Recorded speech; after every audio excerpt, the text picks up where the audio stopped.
Jadi dia yang bilang melupakan anxiety. Gue belajar hipnoterapi ya. Gue certified hipnoterapi. Gini, suatu kejadian ya yang dialami dengan sebuah perasaan intens itu masuknya ke alam bawah sadar, bukan ke alam sadar. Ya, alam sadar dan bawah sadar. Kita hanya bisa ngelupain yang di sadar sebetulnya. Tapi yang di alam bawah sadar kita nggak bisa ngelupain.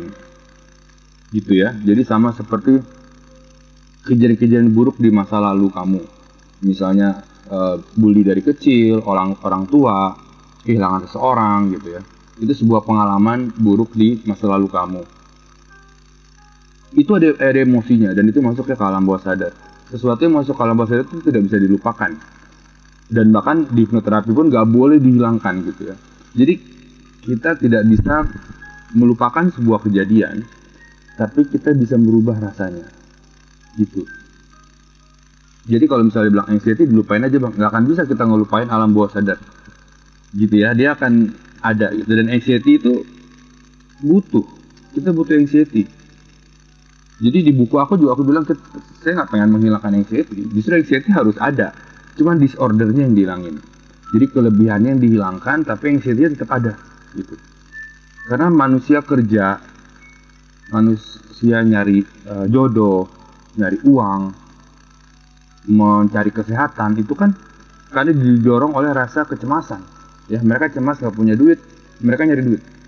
Mereka cemas akan kesehatannya, akhirnya mereka menjaga pola hidup dan pola makannya lagi. Gitu. Jadi anxiety itu butuh. Tanpa itu manusia kacau guys. Nggak ada yang kerja, nggak ada ya, tiap hari santai aja, nggak usah nyari duit, nggak usah jaga kesehatan, santai semua gitu. Gitu. Cuman bagi kita yang kena anxiety disorder itu memang keterlaluan gitu ya, tinggi banget gitu. Nah itu yang mesti dinormalkan.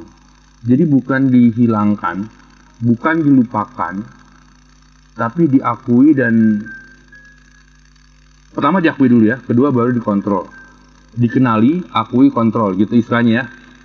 Soalnya kita nggak akan bisa mengontrol apa yang kita nggak ketahui, betul kan? Jadi kita ketahui dulu anxiety kita kemana, pola pikir kita tuh gimana, kok jelek banget pola pikir kita gitu. Akui dulu, oh oke, pola pikir saya jelek. Kenali dia cara makainya gimana, kenali bentuk pola pikir kita, kenali ini bentuknya gini, oh dia cara mikirnya gini, oh dia tiba-tiba kesini, oh dia mikirnya buruk terus. Kenali itu dulu, akui kamu punya itu, baru kita kontrol. Baru kita kontrol, mau kita kurangi itu terserah, tapi setelah kita mengenali gitu ya. Jadi bukan dilupakan. Bang, saya ini sudah mengikuti pola makan 4 jam sekali, kenapa masih saja liut-liut seperti di kapal?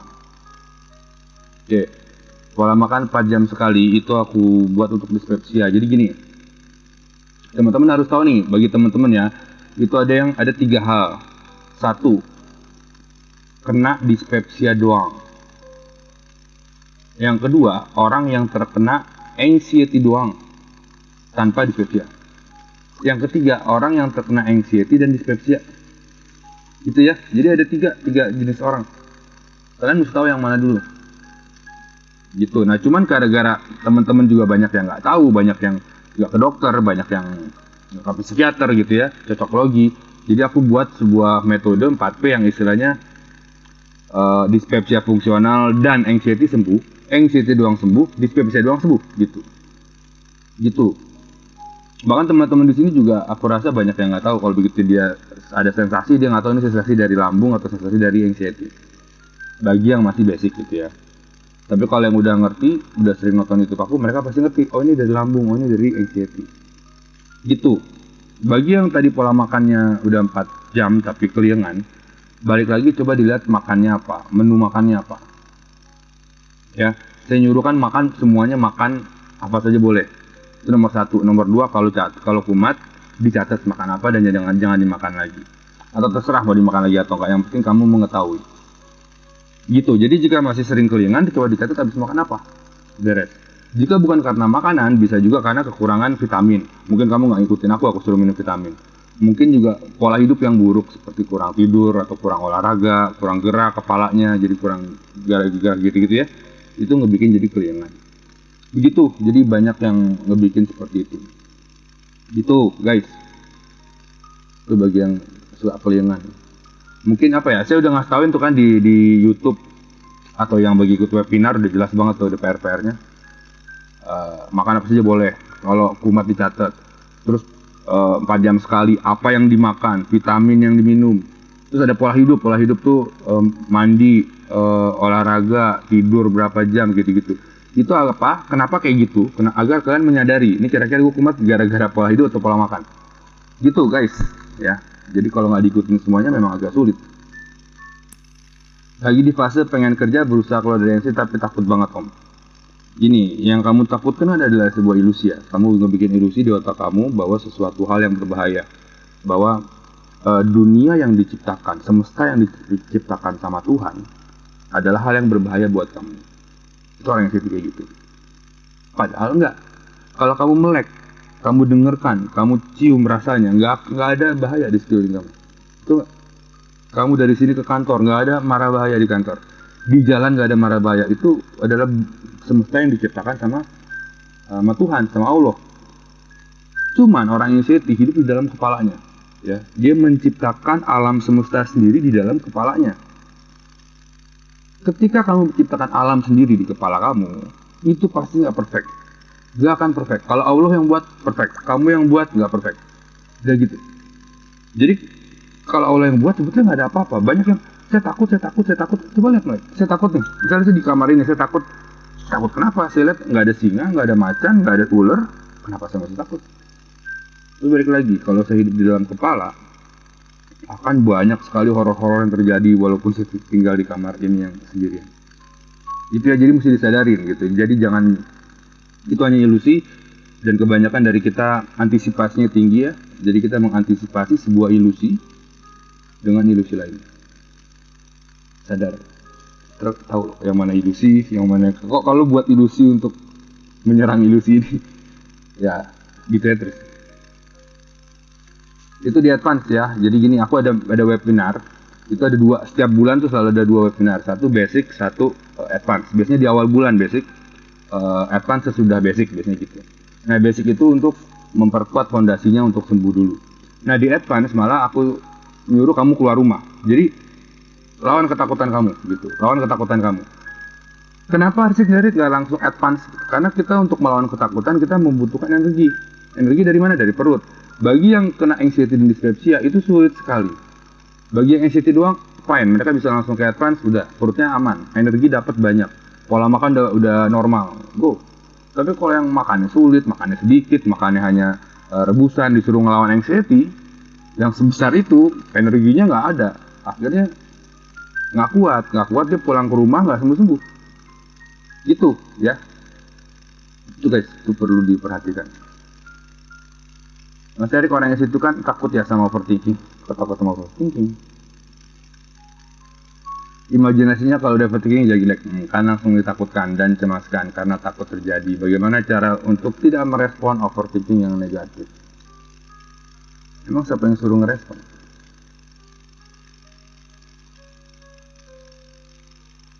Itu kan pola pikir kamu bekerja seperti itu. Itu cara pola pikir kamu kayak gitu. Ada orang yang pola pikirnya simple, ya. Ada orang yang pola pikirnya ribet. Ada orang yang pola pikirnya malah negatif dulu karena dia menganalisa, ya, menganalisa negatif. Makanya saya bilang jangan menganalisa, karena begitu kita mulai menganalisa, kita akan mencari hal-hal yang negatif-negatif yang terjadi di situ. Itu, makanya jangan analisa. Dan kalau bisa memang pola pikir simpel aja. Lo mau A, ya A, jangan A. Jangan lo mau ke E, lo mikir, wah mesti ke A, B, C, D, E. Nggak usah, dari A langsung ke E, beres. Gitu, balik lagi gini. Aku nyuruhnya coba cari angka 7. Coba cari angka 7. Beberapa orang mikir, gampang Rik, 6 tambah 1. Beberapa orang mikir 5 tambah 2, sama dengan 7 juga. Beberapa orang mikir 3 tambah 4, beberapa orang mikir 3 tambah 3 tambah 1. Lebih ribet lagi.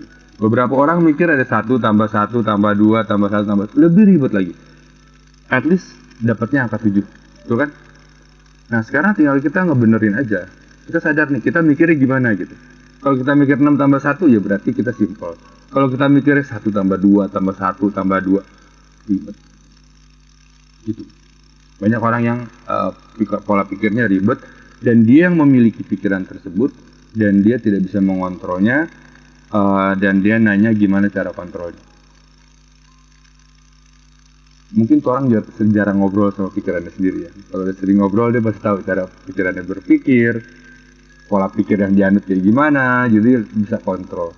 Baik lagi cara ngontrol pikiran gimana? Ya itu yang aku bilang tadi. Kalau aku pakai cara meditasi. Meditasi itu bukan suatu hal yang, bukan sebuah agama, bukan sebuah apa-apa. Saya cuma duduk, diam, mikir. Duduk aja di kamar, diam, jangan megang handphone, jangan lihat TV. Jangan ada handphone, jangan TV ya. Handphone taruh luar, TV matiin. Duduk di kamar sendiri, nggak usah ngapa-ngapain. Duduk setengah jam atau sejam. Kalian akan tahu pola pikir kalian gimana. Kalian akan tahu pikiran kalian mikirin apa. Nakut-nakutin kalian atau enggak. Kalian akan tahu itu. Udah begitu dia kepikiran, akui dulu. Oh, pikiran gue begini.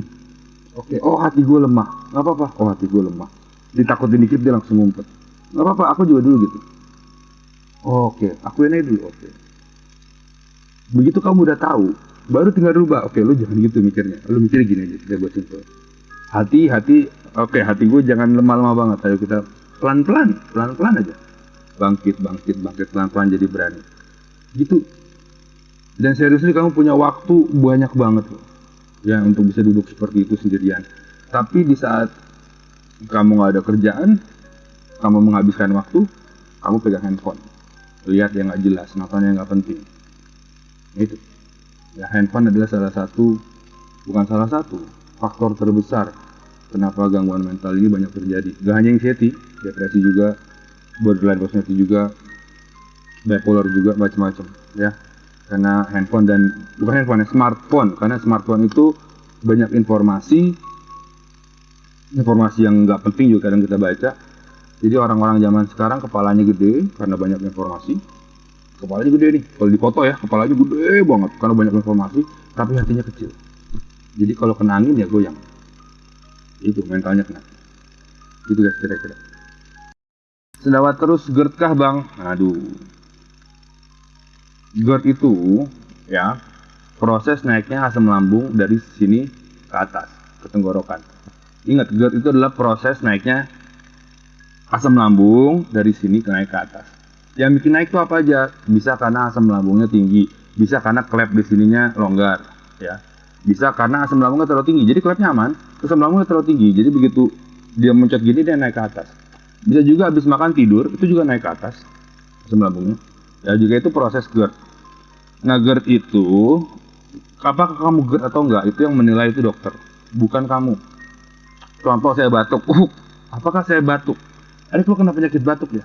Enggak, kan gue batuk sekali doang, gitu ya. Saya bisa dibilang kena penyakit batuk juga saya batuk berkali-kali selama seminggu gak hilang-hilang. Itu baru disebut saya terkena penyakit batuk. Oke? GERD kalau dalam seminggu misalnya kena beberapa kali dengan intensitas yang hebat, frekuensinya banyak, itu kamu kena penyakit GERD. Gitu. Tapi kalau cuma sekali doang belum tentu GERD. Gitu guys ya, jadi jangan menggerdkan diri. Susah loh kena GERD. Ya, dan by the way kalau kamu kena GERD gampang. Minum obat 2-3 minggu sembuh ya. Gastritis 2-3 minggu sembuh. Bahkan ada bakteri pylori di lambung kamu itu 2-3 minggu sembuh minum obat. 2-3 minggu sembuh. Makanya kalau kamu ke dokter hanya dikasih obat 2-3 minggu. Karena menurut dokter itu sudah sembuh. Yang sulit disembuhkan itu dispepsia fungsional. Karena penyakitnya nggak ada, tapi gas lambung sama asam lambungnya tinggi. Gitu, itu yang agak sulit. Di dokter juga bingung, ini kagak ada kenapa-napa, nggak ada luka, nggak ada kerusakan, tapi gas lambung sama asam lambungnya tinggi. Nah itu disebabkan oleh stres, gaya hidup, gaya pikir, pola makan. Betul kan? Dan pola pikir hubungannya sama pola sifat. Jadi ada 4P. Ya, pola makan, pola hidup, pola pikir, pola sifat. Banyak orang yang nggak bisa ngerubah pola pikir gara-gara ada sifat. Gitu. Jadi untuk menyembuhkan dispepsia sebetulnya cukup 3P. Tapi untuk menyembuhkan anxiety dan dispepsia, ada anxiety-nya itu harus berubah sifat. Itu menurut aku yang ada di buku aku. Mas, kenapa kadang dada tiba-tiba deg-degan dan merasa was-was tapi sekilas? Oke, pertama kali kamu deg-degan. Nih, kan pertanyaannya kan kenapa dada kadang tiba-tiba deg-degan dan merasa was-was? Kamu was-was karena deg-degan, kan gitu ya. Jadi kamu deg-degan dulu, baru kamu was-was. Semua orang itu begitu. Ketika tubuhnya mendapatkan sebuah sensasi, entah deg-degan, entah sesak napas, entah rasakan cekek di sini, entah mulut kering itu kayak sampai rasa besi gitu guys kalau itu. Nah itu mereka jadi was-was. Ya, jadi triggernya was-was itu anxiety ya. Triggernya anxiety disorder kamu disebabkan oleh faktor sensasi di tubuh kamu. Ya, entah deg-degan, entah sesek, entah kecekek dan lain-lain. Nah, kalau kamu search kenapa deg-degan, sesek tiba-tiba dan lain-lain, itu aku udah buat videonya namanya serangan lambung. Ya, itu cara sembuhnya ada. Itu nggak pakai obat, cuma jaga menu makan dan pola hidup sehat. Itu guys, tonton lagi videonya di YouTube. Judulnya metode 4P. Saya masih sering kepikiran penyakit jantung. Oke. Silakan kamu EKG, saya juga dulu kayak gitu kayak kamu. Saya EKG 3 kali di tempat yang berbeda. Saya tidak tiga-tiganya saya normal, tapi saya kekeh saya penyakit jantung. Saya ke dokter jantung, dua dokter jantung, satu dokter internal.